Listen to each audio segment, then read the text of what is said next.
Dear students, आपके exam को लेकर लगभग ये मामला क्लियर होता जा रहा है कि ये जुलाई तक संभव नहीं होगा। ऐसे में आपको जो टाइम मिल रहा है उसका आप अधिकतम उपयोग करें। कुछ लोग नई वैकेंसी के बारे में भी पूछ रहे थे, तो हमारा अनुमान अब ये है कि इस साल ये वैकेंसी शायद ही आ पाए, या बहुत कुछ अगर चमत्कार हो जाए या स्थितियाँ बहुत नॉर्मलाइज हो जाएँ तो हो सकता है कि ये नवंबर दिसंबर तक ही ये वैकेंसी दिखाई दे। क्योंकि अब आयोग की प्राथमिकता है कि जो एग्जिस्टिंग वैकेंसीज़ हैं उसे अच्छे से निकाला जाए। आने वाले समय में हमें लगता है कि अब ये जनवरी फरवरी नेक्स्ट ईयर आपकी नई वैकेंसी संभवतः दिखाई देगी। इस साल संभावनाएं हमारे हिसाब से कम है। हालांकि चमत्कार होते रहते हैं, ये भी हो सकता है कि सब कुछ बहुत जल्द नॉर्मल हो जाए तो फिर आयोग नई वैकेंसी भी निकाल सकता है। चलिए, आज जो हम लोग नए टॉपिक्स कर रहे हैं उसमें हिस्ट्री का आज का टॉपिक होगा। हम लोग मेडिएवल इंडिया कर रहे हैं, पहला सेगमेंट कर चुके हैं, बाबर, हुमायूं और शेरशाह। नेक्स्ट आप आएंगे तो हुमायूं का बेटा अकबर और अकबर का बेटा जहांगीर, दो सेगमेंट हम लोग करेंगे। यहाँ पर अकबर का शासनकाल महत्वपूर्ण है, उसके जन्म से लेकर उसकी मृत्यु तक लगातार प्रश्न के रूप में देखते हैं। उसका पहला युद्ध मालवा में 1556 में बाज बहादुर के विरुद्ध, और फिर अंतिम युद्ध असीरगढ़ का मीरन बहादुर के विरुद्ध 1601 में। तो ये स्पैन है युद्धों का। और बीच में हल्दी घाटी का महत्वपूर्ण युद्ध है, जो महाराणा प्रताप के साथ हल्दी घाटी का 1576 का महत्वपूर्ण युद्ध है। उसको दहशाला पद्धति और बहुत सारे सुधार किए। अकबर के समय दास प्रथा 1562 में, तीर्थ यात्रा कर 1563 में और 1564 में जजिया करके समाप्ति होती है।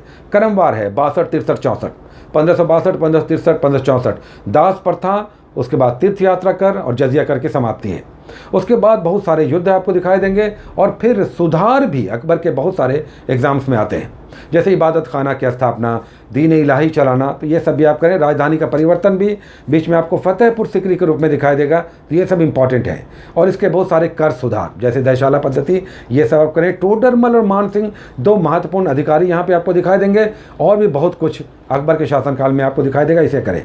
अकबर का उत्तराधिकारी बड़ा बेटा सलीम यानी जहांगीर बना। जहांगीर के शासन में युद्ध अधिक नहीं है, चूँकि एक अस्थायी राज्य मिला था उत्तराधिकार में, तो ऐसे में बहुत सारे नए घटनाक्रम दिखाई देते हैं। चित्रकला का स्वर्ण युग है। दसवंत और बसावन ये बड़े महत्वपूर्ण चित्रकार यहाँ पे आपको दिखाई देंगे। साथ ही ईस्ट इंडिया का पहला अंग्रेज़ अधिकारी भी यहाँ पर आता है, आगरा में पहुँचता है, विलियम हॉकिंस और थॉमस रो।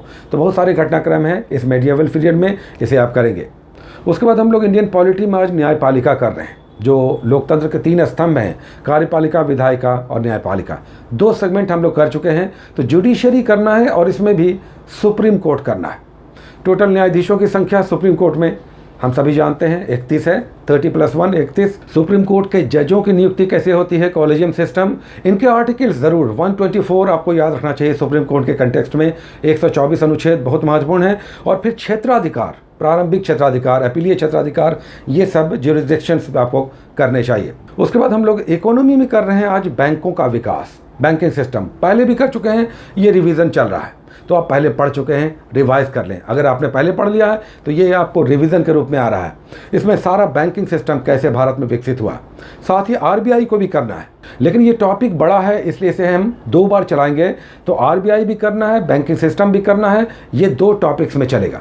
तो बैंकों के सारे विस्तार को आपको समझना है, कैसे कैसे बैंकों का विकास हुआ। उसके बाद हम लोग केमिस्ट्री में आज atomic structure, very very important topic कर रहे हैं। परमाणु संरचना, इलेक्ट्रॉन, प्रोटॉन, न्यूट्रॉन, नाभिक किसने खोज की, किसने क्या क्या सिद्धांत दिया, ये सब डिटेल्स आप एटॉमिक स्ट्रक्चर में करेंगे।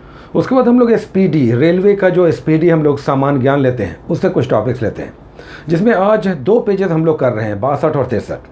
62 नंबर पेज पे आपको 2-3 बड़े इंपॉर्टेंट टॉपिक्स बीच में बॉक्स बना कर दिए हुए हैं, जैसे उपनाम, शहीद आज़म किसे हम लोग कहते हैं, गुरुदेव। तो ये सब उपनाम और भी कुछ नए टॉपिक्स आपको यहाँ पे दिखा देंगे। साथ ही दाएं बाएं 1 लाइनर्स भी आप करते चलें।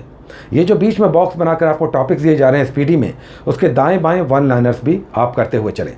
नेक्स्ट 63 नंबर आप पेज पे जाएंगे तो देशों के दस्तावेज, वाइट पेपर्स जैसे श्वेत पत्र, किसी भी घटनाक्रम पर उसके डिटेल्स जानकारी जारी करना, इसका श्वेत पत्र भारत में कहलाता है। तो अलग अलग देशों में क्या कहलाता है, जैसे नीदरलैंड में ये ऑरेंज पेपर कहलाता है, फ्रांस में येलो पेपर कहलाता है, हमारे यहाँ श्वेत पत्र या वाइट पेपर कहलाता है। ये सब है। और साथ ही नृत्य शैलियाँ हैं, यानी कर्नाटक में, केरल में, उत्तरी भारत में किस किस तरह के नृत्य शैलियाँ हैं, वो भी यहाँ पर दिया हुआ, उसे भी आप करें। और फिर साइंस में हम लोग 10 मॉडल सेट्स कर रहे हैं। ऐसे 230-31 मॉडल सेट्स हैं टोटल। तो अभी हम लोग केवल 10 मॉडल सेट्स कर रहे हैं। साइंस में आप जाएंगे आज 121 से लेकर 130 तक 10 मॉडल सेट्स कर रहे हैं। और करेंट अफेयर्स में ऑनलाइन डेट वाइज हम लोग कर रहे हैं, जो आज 7 तारीख से लेकर 12 तारीख तक डेट वाइज आपको करना है, मार्च 2020 का ऑनलाइन। और लास्ट में हम लोग हिंदी करते हैं। हिंदी में छोटा सा एक टॉपिक हम लोग डेली लेते हैं, जिसमें आज उपसर्ग करेंगे। उपसर्ग और पढ़ते हैं तो आज उपसर्ग करें, जैसे उपकार, तो इसमें उप हो गया उपसर्ग। इस तरह के उपसर्ग के सारे भेद आप करें जो एग्जाम्स में आपको दिए हुए होते हैं, और बताना होता है कि कौन सा इसमें उपसर्ग है। तो 15 मिनट आप टाइम दें, किसी भी सामान हिंदी के बुक से आप इसे रिवाइज कर सकते हैं। तो ये थे आज के कुछ चुने हुए टॉपिक्स जिसे आपको 48 घंटे के अंदर करना है। Take care.